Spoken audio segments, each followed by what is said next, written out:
There. Okay. So we're live. Okay. Hello, everybody. Good morning. We're going to be watching Renee Beddouk tell her story. Renee was born in. Okay. Hi, everybody. We're going to listen to Renee Beddouk talk about her childhood. Renee was born in Paris of naturalized French parents.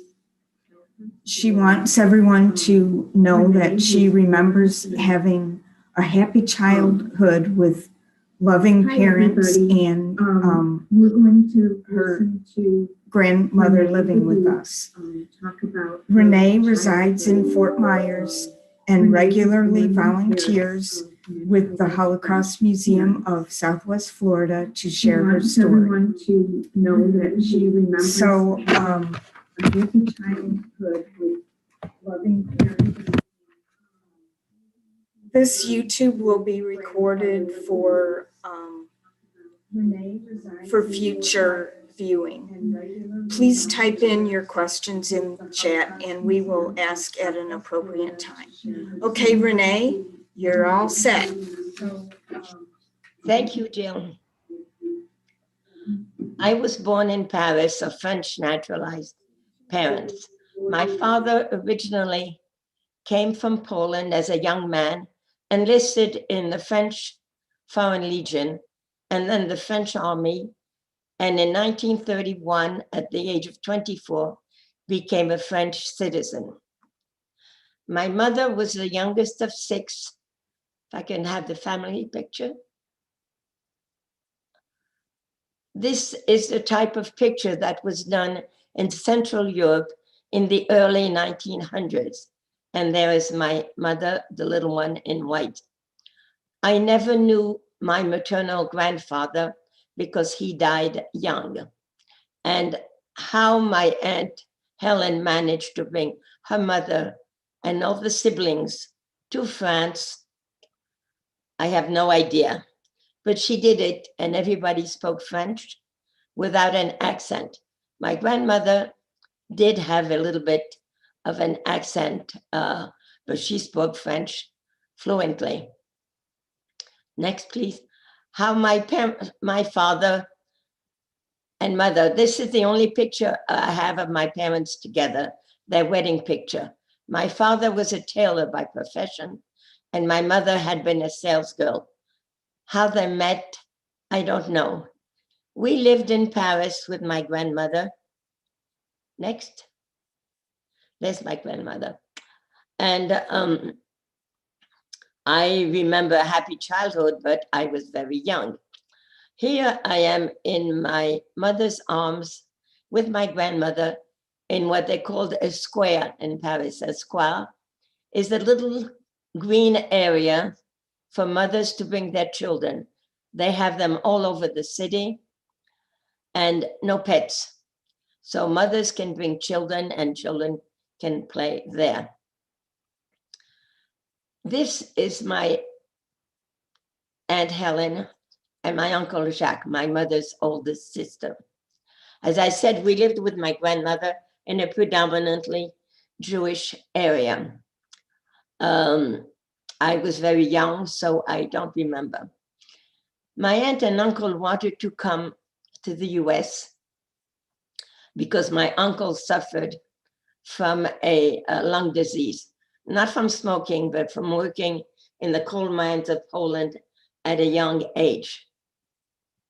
We had cousins who had come from Poland to New York, to Brooklyn, and were well established. So my aunt and uncle wrote to them and asked them to do the paperwork. In those days, those doing the paperwork needed to be financially responsible for those that were bringing in, so they would not be at the charge of the government. Can we go to the maps? For some reason, my aunt and uncle could not take the last boat from Marseille. I have to put in a little bit of a history.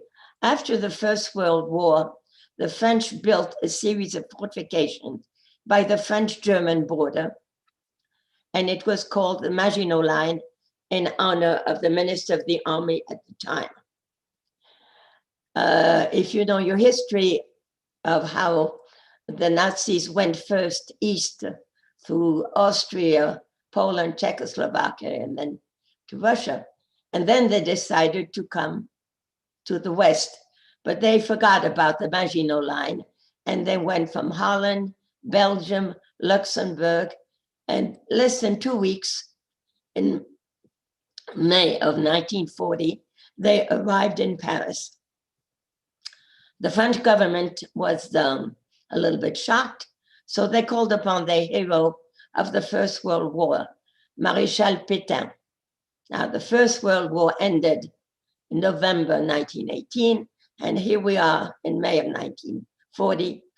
And I always say a lot of water has gone under the bridge, and Maréchal Pétain was an old fuddy-duddy. He happened to be an anti-Semitic fuddy-duddy. So what he did under the guise of saving the French people, he made an armistice. They did have skirmishes with the Nazis that didn't go anyplace. And in June of 1940, the country was cut in two. And the top part, as you see here, with Paris in the middle, was given to the Nazis. And this was so-called the free zone. And Maréchal Pétain made his government here in Vichy.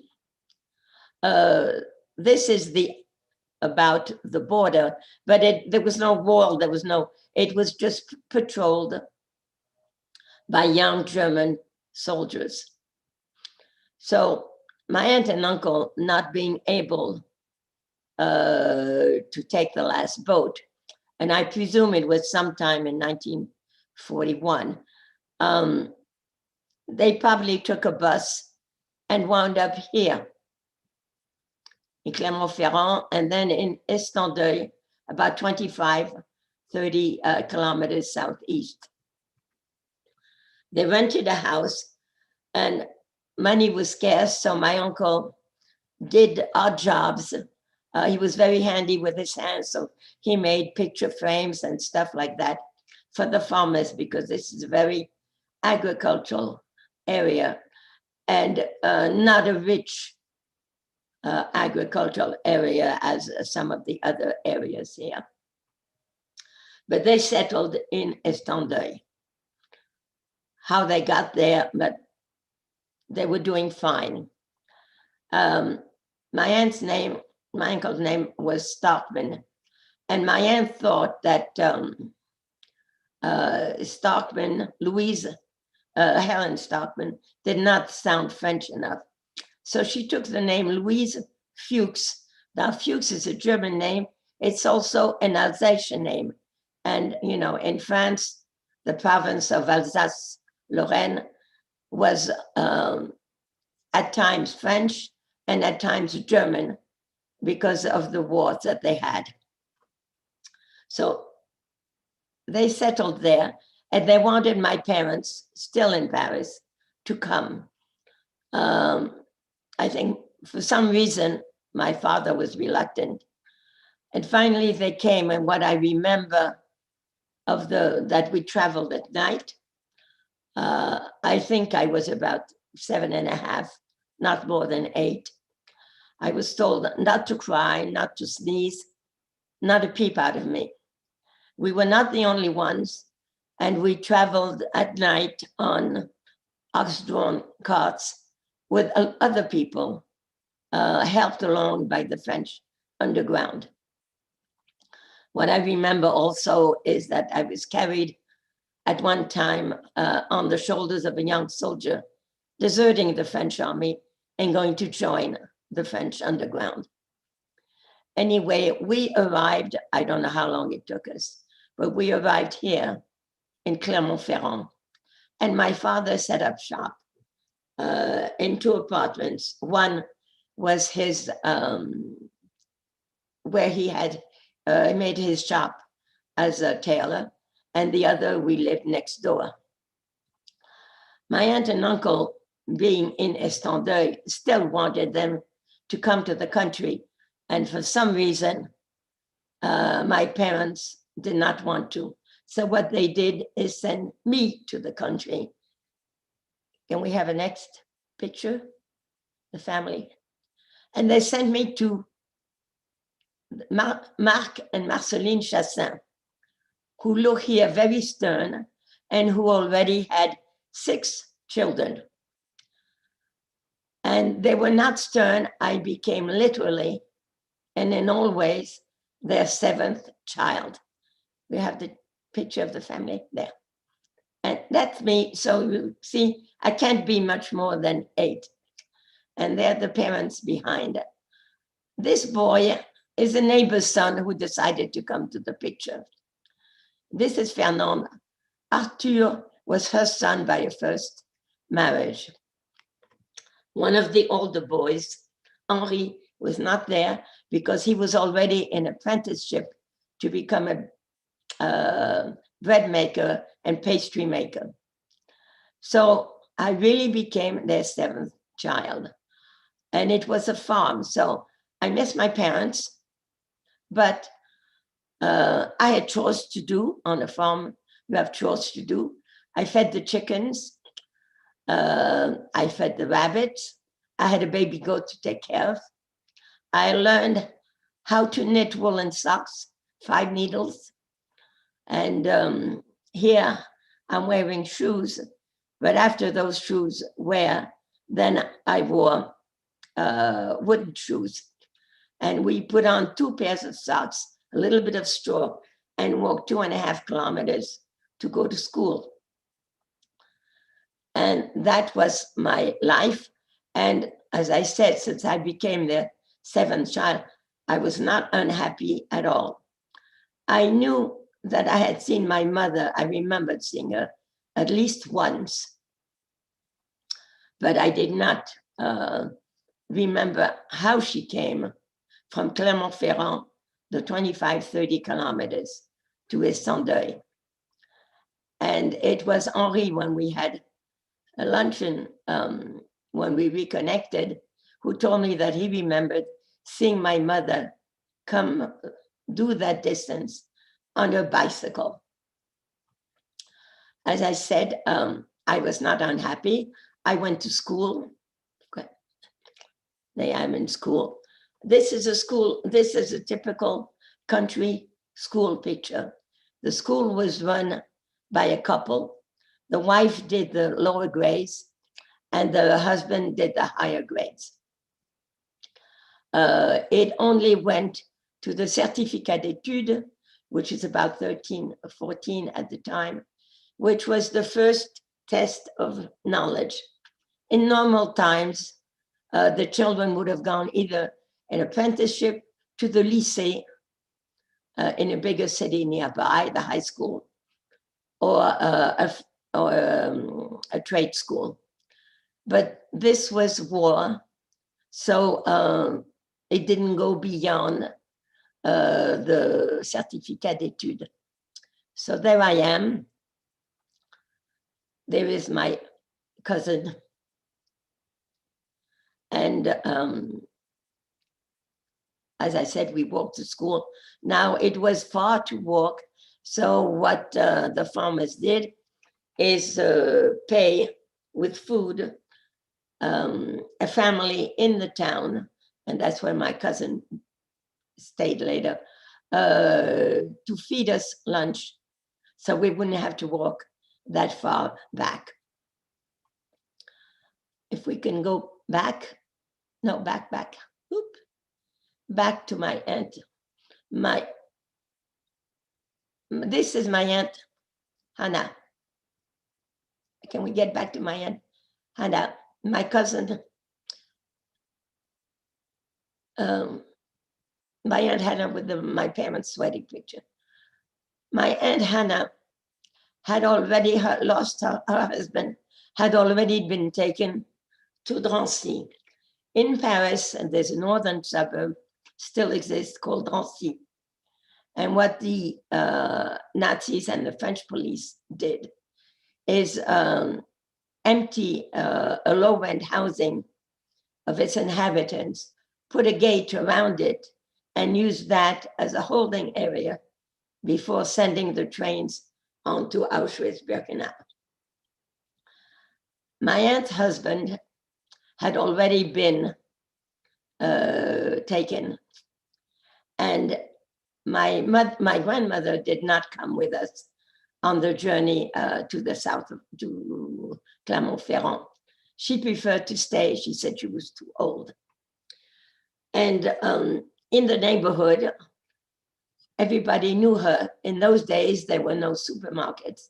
They were just the small individual stores, the bakery, the butcher, the grocer. So my grandmother was at the grocery store being waited on. And a French lady came in and wanted to be waited on right away. And the owner said, when I finish with Madame Benache, my grandmother, she said, I will take care of you. That woman went out and denounced my grandmother as being Jewish. So at the age of 73, my grandmother was taken to Drancy. When my Aunt Hannah heard that, she put her son, my cousin in the school picture, with somebody and went to be with her mother. It's my cousin. He's a year younger than me. And she put him with a family and wrote to my mother, who, armed with false papers, took either a train or a bus back to Paris, picked up my cousin, and they were stopped at the border with a map by young German soldiers. What my cousin remembers is that they were put in some kind of a big house. He doesn't remember whether it was a castle or just a big house, but they were put there, and they put the women in the kitchen, and they made the men drop their pants because in those days only the Jews were circumcised. But they didn't do that with the boys. However, he remembers being asked every day if he was Jewish. Since my mother had French false papers, after a while it got to be too big, and the German soldiers let them go. So they came back to Clermont-Ferrand, and then my mother put my cousin also in another house right in the center of the little village of Estendeuil. So that's why he's in the class picture with me. I found out from the age of about 9 that my parents had been taken. The farmers had sent them food from the farm, and it came back spoiled a month later. I did not find out until a few years ago that my aunt's daughter, before she passed away, told me that she and her mother were going to visit my parents, and they found themselves with the French police. In France, it was not the Nazis that came to pick up the Jews. It was the French police under the auspices of the Pétain Vichy government. And of course, my aunt and her daughter had also false papers, which apparently were not hard to obtain at the time. And the policeman asked them for their names, and he didn't find them. So he said, he looked at their papers and just said, go away. And they went away. And my aunt, who raised me until I was married, never said anything. And my cousin, a year before she passed away, told me many years later. anyway, since my parents, probably somebody denounced them for some reason or other.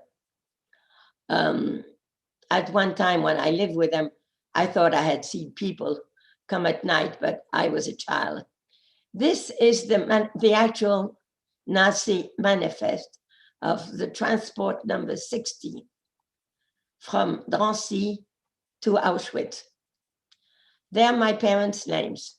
Each transport had about 1,000 people on the train, and their number 481, 482, it has their date of birth, and it has their profession.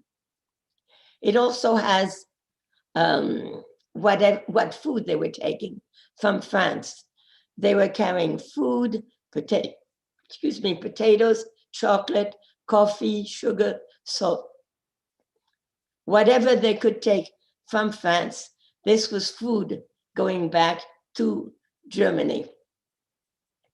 So this is the actual manifest number 60 of the transport of the 7th of October, with all the everything that is written and dated in German.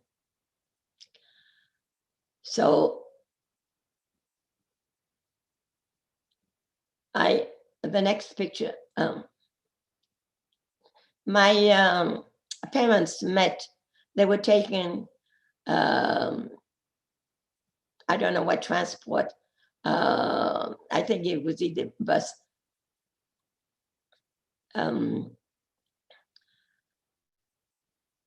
These are cards that were given to me of political deportés. I don't know how you say déporté in English, deported, from my parents.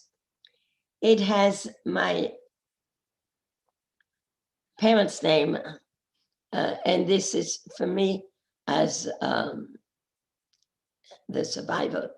However, it has the wrong date for my father. They have my father being taken not in 1943, but in 1942, and staying a year in Drancy.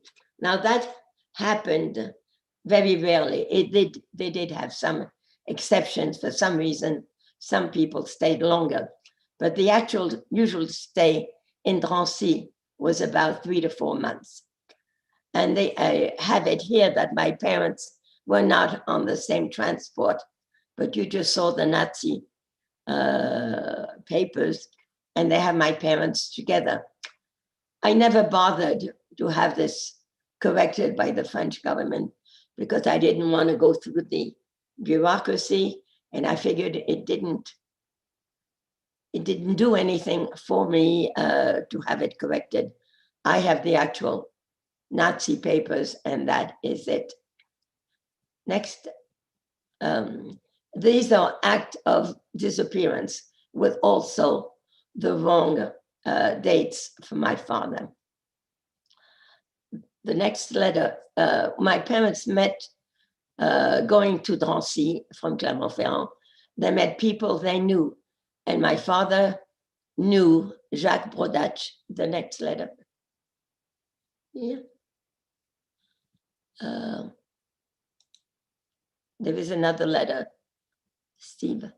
Well, anyway, Mr. Beddouk was with my father until the 22nd of February of 1945. He doesn't remember seeing my mother after they arrived in Auschwitz. So that means that if you've seen pictures of how the triage is done when the people arrived in Auschwitz, some to work and some directly to the gas chambers. However, he was with my father until the 22nd of February, and together they went through Bergen-Belsen, Elrich, Dora, and I think it was at Elrich that he saw my father. he was put on a train, and he thought my father, excuse me, was also put on a train. Well, his train arrived. My father's train, if it was a train, never arrived. So I have his attestation there. He saw my father until since October of 1943 until February 22nd of February 1945. Well, my aunt and uncle, now my uncle still needed his operation, so they wrote to the cousins in New York and asked them not only to redo the papers for them, but also for the two orphans that my cousin and I were. So there's the boat, the Groix from the French line, was a converted cargo. And what they did is make cabins of 4, women on one side and the men on the other. So my cousin was with the men and I was with the women. And from a port on the French Atlantic side, it took us 2 weeks to get to New York. And this old boat was really 2 weeks with bad weather. I may be from a water sign, but I don't like the water. And we hit bad weather. I remember that there was one lady, there were 3 of us in the cabin. I wouldn't know neither her name nor her face, but I remember that this woman complained constantly.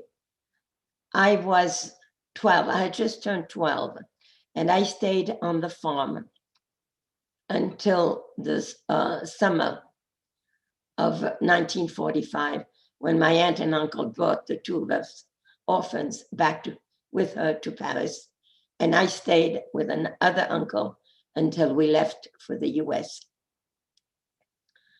So we arrived in New York, and while we stayed in Paris, I turned 12 in February, the end of February. And I had started in that September 1945 into the lycée, the high school, my first year of the lycée. When we arrived in New York, in Brooklyn, I have a manifest of both, there we are. Some years ago, 2003, I was in Washington. I went to the National Archives and found the passenger list of my boat. I didn't take from my uncle, I just took from my aunt and myself. When we arrived in New York, we stayed with the cousins in Brooklyn. One of the cousins had a family, a boy and a girl. He was older than me. She was a year or 2 younger. So we sort of camped with them on cots, the 4 of us. And they decided, well, until my aunt and uncle could find an apartment with their help, we would stay there, and we children needed to go to school. So as I said, I started my first year of high school, and in Brooklyn, they put us in kindergarten. And what I remember is going to the cafeteria, which it was an old building. To me, the walls were dark, and all the little children held hands. And at the end of this file of small children, you had my cousin and myself, a head above the others. I was very unhappy because I felt that I would not improve my English that I'd started to learn from September to February in the high school in Paris. And I didn't think that being with the kindergarten children will help my English. Finally, a friend of the cousin helped us find an apartment in Queens, in Flushing. It was fine, except that it was small. So there was only one bedroom, and my cousin and I slept on trundle beds in the living room. My cousin was beginning to grow tall. He reached 64, so he did grow tall. And we fought constantly.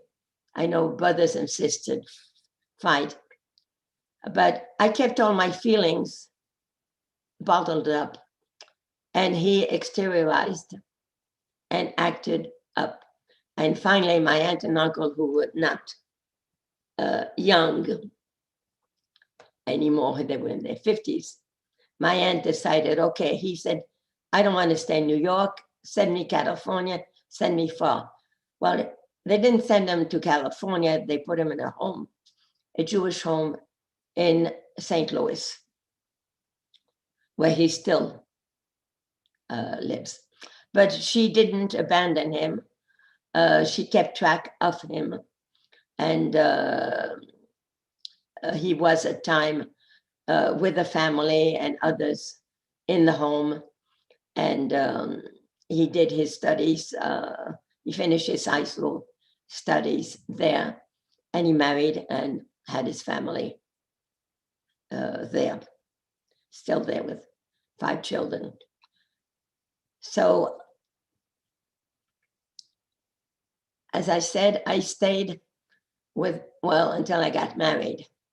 But then I started working, not volunteering, at the Holocaust Museum in Naples.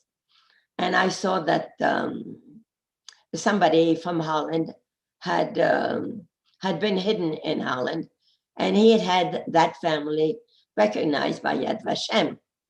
Yad Vashem is the authority in Israel about the people who went to, who died during the Holocaust. Yad Vashem also recognizes non-Jews who helped save Jews, saying a Gentile who saves a Jew saves the world. So I decided, well, I had pushed all the memories of my time and on the farm way back. Remember, I came here at 12. I had to adapt to a new language, to a totally different life. But anyway, so I asked a friend of mine here, Eastern France, if he could help me, because all of a sudden I realized that I had forgotten their last name. And when I realized this, it was 2011, and I had left them in 1945. So my friend Claudie decided that he would call the mayor of Estendeuil, who was not helpful at all. In fact, she was obnoxious, and it dragged on. And finally, she told him that there were no old people in Estendeuil. Well, show me a small village in France that has no old people. He went to the Jewish Federation in Clermont-Ferrand. They were nicer, but no help. So his last call, well, I went to church every Sunday with him. I did not do my first communion, but every Sunday we walked to church, everybody. And the priest on his bicycle in those days did 3 villages, mass on Sunday, 3 villages. So he spoke to the priest in Estendeuil, who went on a tirade saying, oh, everybody was against him. They were no longer believers. Now, France is a Catholic country, and all the legal holidays are Catholic holidays. He said nobody was coming. He hadn't been there that long, and just went on.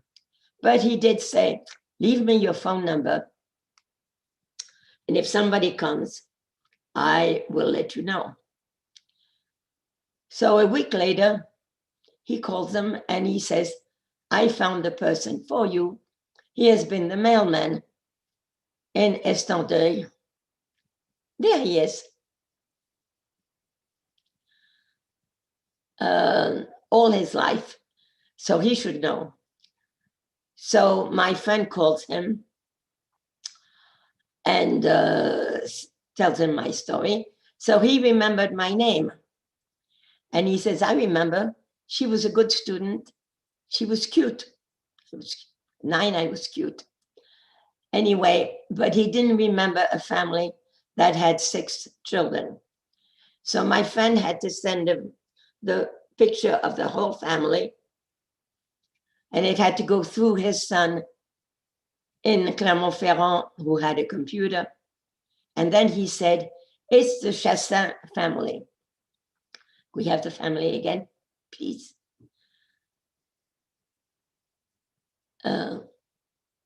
The family picture, the group picture. No, the big family with the them. So he said, it's a Chassin family. And out of the 6 children, there are 3 left: Hélène, Fernande, Henri. So, when my friend told me Fernande, you know, light bulb opened in my head, and I said Fernande, because as a child, I followed her through the farm like a puppy. So this is Fernande's youngest daughter, Sylvie. And we decided, I was visiting them, and we drove 5.5 hours to, well, not Estendeuil, but nearby, Mouzin.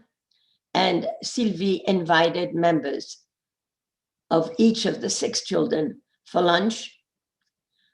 And we were 27, not 27 in the picture, 20 for dinner. And then we were 12 for the next day for lunch. And we drove back the 5.5 hours. This is Huguette, who still lives on the farm. She's Arthur's oldest daughter. And there is Jean Laroche, my postman. So the reason that the priest knew about Jean Laroche is Jean wanted to marry his companion in the church, who was 30 years younger than him, there behind him. And they did get married in the church. So we all went back and kept in touch. But the first time that I called, when Jean gave me Fernand's number, I called her. I introduced myself in French, of course. And I started to talk to her, and she hung up on me. So I called her right back, and I said, Fernande, don't hang up. I'm Renee. And so we talked.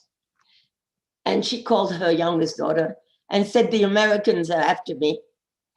And that was the first reunion we had with members of the family. And I have a book, no professional photographer was there, but Sylvie managed to gather all the pictures that everybody had taken. And she took him to a photography studio, and he made a little book, which I have, and it's called Retrouvailles. Retrouvailles in French means to find again. It's not reunion. It's Retrouvailles, the 11th of June, the 16th of June, 2011. So after that, I decided I would really, I had them do all the paperwork that they needed to identify themselves. And Jean wrote a very nice letter for them to be recognized by Yad Vashem. Yad Vashem in the beginning, Yad Vashem Paris, told me that it would take 2 to 3 years. I said, oh my goodness, 2 to 3 years. They were already up there in age. Actually, it took 13 months because they were approved by Yad Vashem in July of 2012. Now, the actual ceremony was done in a bigger town called Saint-Julien de Coppel, because Yad Vashem honored this town because they had an orphanage which hid 6 children. Normally, Yad Vashem honors families where there are descendants. Why they made an exception, I don't know. And this is the actual dedication ceremony. You see the mayor of the town and her assistant wearing the official sash, and all the flags in the back are for the different veterans organizations, so forth. This gentleman, Pierre, was for Yad Vashem, and this is a gentleman from the Israeli embassy in Paris. And I had to give, it was in March, so I am wearing sweaters because it was cold. And I made a little speech. And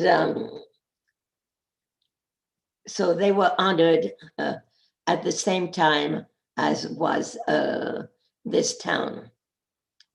The other pictures, and there in back are some of the people. And there is Henri and Fernande, and even Jean is in the back. And in the back there are some of the 6 people who were saved. And this is a representative of the préfet, which is like the governor. And so we have, they use a building, and most of the small villages have a building that can be used for different things. And this is a senator. They're not wearing their official, there's a representative from the governor. And they were about, I don't know, 250 people. They didn't think they would have that many, but they were, and see, people were standing in the back there. And then they were given a diploma, a diploma which is written, an honor diploma it is called, and it's written in Hebrew and in French. And they were given also a medal. So for this is the family, the Chassin family. There were about altogether, I think we were 40. A few could not come. Some came from about 3 hours away. And there you see part of the medal. Now for the actual ceremony, all these pictures were taken by a professional photographer who also made a book. So there you have the whole family, the 2 of them, Fernand. Fernand died 5.5 years ago, a week shy of her 89th birthday. And Henri died 2.5 years ago. And I was able to go and see him a few months before he passed away. And Sylvie took me there. And we knew that we would not see him again. It was very, very emotional. And of course, my mailman is here. And this is my son who came from Paris. And that is my story. Now, after that, I spoke to Fernande. I called her every week just to say hello, how she was doing, up until the week before she passed away. And I called Sylvie, not every week, but I call her every so often. We still keep in contact. And she calls me Tata, which is the shorter version of Tante, aunt, which you could say auntie. And that is my story. So if you have any questions.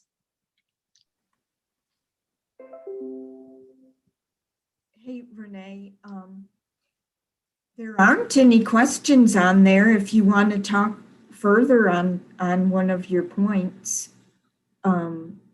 Nobody put in any questions yet, so. I don't have it with me, so I can't show it. I'll add it.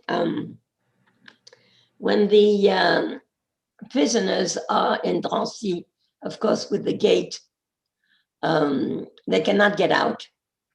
But there were French people working in Drancy, and sometimes they accepted to bring mail out.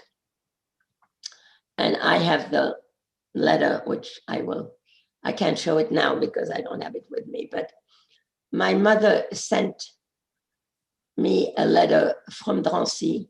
They had already been in Drancy for 3.5 months, and they were leaving the next day. And she mailed it on this piece of, looks like craft paper, wrapping paper. She wrote to me. She mistaken used the name Angèle instead of Marceline, and also to my aunt, whom she did call Louise. And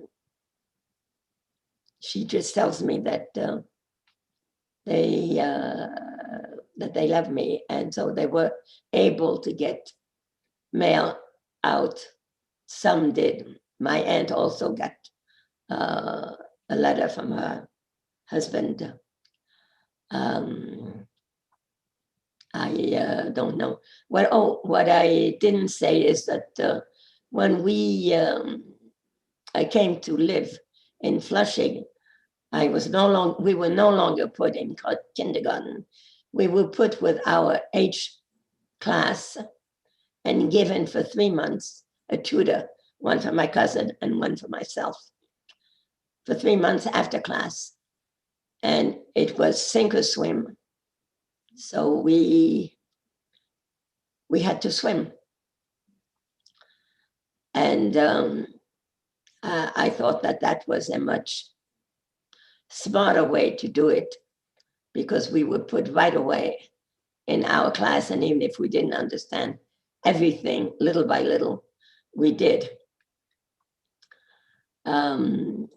I was married in New York to a gentleman, a French Jew from Morocco, and we went back to France. And I could not, as I said, I put all my memories, I put them back. I had conflicting memories because in one way, the farmers took care of me and I became their 7th child. But in another way, it's from Clermont-Ferrand that my parents were taken. So I had conflicting feelings about Clermont-Ferrand, even though at one point when we lived in France, we put our son for a summer school, not far from Clermont-Ferrand. But there is a comment from one of the participants. He was surprised that you had a lot of paperwork on your parents and everything. How did you find all of that information? Well, the paper from the transport was obtained by my cousin, my aunt's daughter, at the Memorial de la Shoah in Paris, that has the records of that. In fact, they also have the records from my grandmother and from my aunt. The Memorial de la Shoah in Paris has also in the courtyard huge stone tablets of the 76 or 78,000 French Jews, French or not French Jews, that were taken from France to Auschwitz. Most of the transports left from Drancy some left from Vaison-la-Romaine, but they usually stopped in Drancy. So that was that. The other papers were given to me by the French government as a child of déportés. And because I was entitled to a very small pension. And unfortunately, also, it happened to be at the time when the French were devaluing their franc. So when you take 2 zeros off not a big amount of money, you're left with even smaller amount of money. But those papers were obtained. You could get them by the French government. I got some in Paris. I was registered at the French consulate. So whatever pension I could get was there. Well, there are no more comments or questions. Do you have something else that you? Well, want to a talk about? question, sometimes people are surprised that my name was not changed. My maiden name, Right. Krasnobroda, is a Slavic name. It has no particular Jewish connotation. So I went through the school and everything with that your name. Yeah. And that's, I know I've had comments here at round tables. People were surprised because a lot of times the names were changed. Right. That is. Well, I don't know that I have anything else. Okay. Well, thank you so much for telling your story, Renee. You're We welcome. really appreciate you talking to us and presenting your story to us. Well, you know, I am old. I had a birthday not too long ago. And even though my story, I didn't want to use the word survivor to myself, because survivor to me was someone who had been in a concentration camp. And I know in Naples, several people who had been. I've accustomed myself to that word because my life was turned upside down at the age of 9. And as much as my aunt and uncle loved me and took care of me, it was not my parents. And,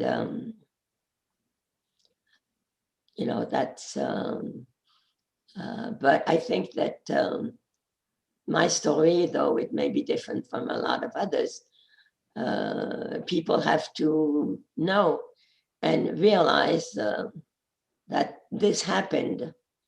And it happened because somebody denounced my parents.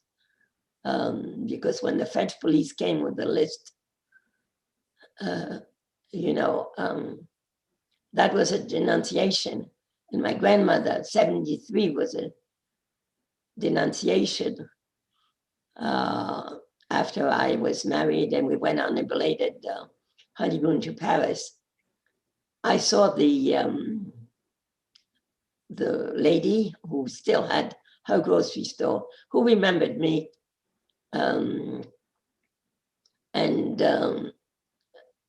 You know, she said that woman, whoever she was, denounced my grandmother, who spoke French, but with a little bit of a mid-European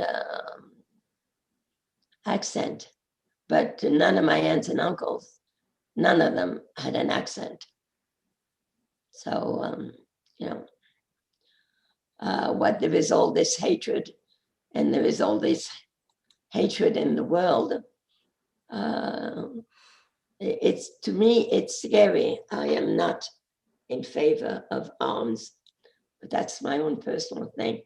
However, I think a lot of the mentality and people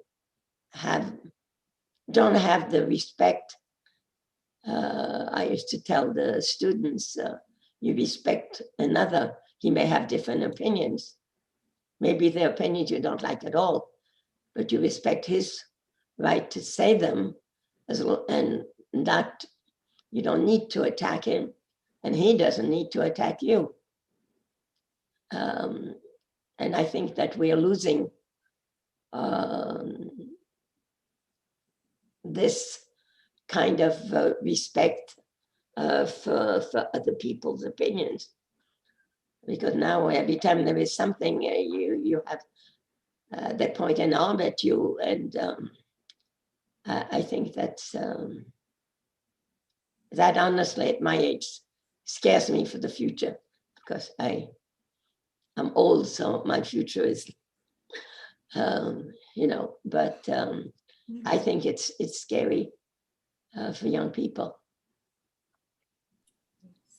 And I think that what the museum in Naples and others do, the Memorial de la Shoah and the Memorial in Washington, is teaching the lessons of the Holocaust. And I know in Paris they do several trips to Auschwitz a year, and they also have an outreach program. And last time I was in Europe, I was at the Memorial de la Shoah in Paris, because I had given some of my papers to be stored there. And I saw students coming in, big ones. They were high school, most of them look like high school seniors. So they do a big outreach program also. And I think that is what is needed to teach young people, to teach people about the Holocaust. Absolutely. And we're so fortunate to have the Holocaust Museum and Cohen Education Center of Southwest Florida in Naples, who, not only brought you in today to speak with us, but, we have such a rich partnership with them for the Dr. Talbot Spivak Holocaust Memorial Week events. And so, it's worth checking out their website, hmcec.org. They have been holding a ton of virtual events, especially during this time. And, of course, I want to thank you, Renee, for speaking to us again here on YouTube Live. And we will be having another presentation by Carla Beninga at 12:30 today. So thank you everyone for joining us here on YouTube today. Hopefully it was a worthwhile endeavor. I always think it's a worthwhile endeavor. I first started listening to Renee's talk at the Survivor Roundtable event that we had in person with pizza, which unfortunately we didn't have this year. But, I've always found her story captivating. But thank you all for coming. And we're going to end the YouTube live session for now. But please do join back at 12:30. The link is on the website's schedule. Thank you. Okay. Thank you, Steve. Thank you, Jill. Bye. Thanks.